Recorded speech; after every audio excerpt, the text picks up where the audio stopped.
Long rau halaka jong kari Ihon himu kukun samla kari Horkin hodang ya kari lung jongi In hom de do hau min der shisni Oi, lung kasi, oi,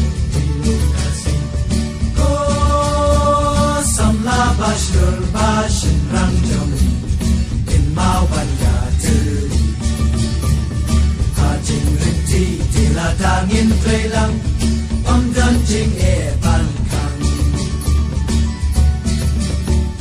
ban chu long rau halaka jong kari ki hon ni mo ko kun sam la kari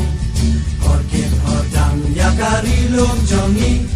ngin nam de do au min der shisni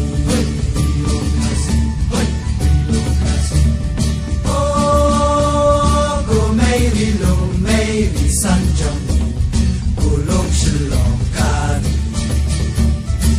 Sakito bento bishar mapi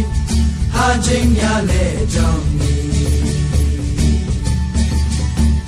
Banshu long rau halaka jong kari Ihon ni mo kumun samla kari Orkin odang ya kari lom jongi In om de do au min der shisni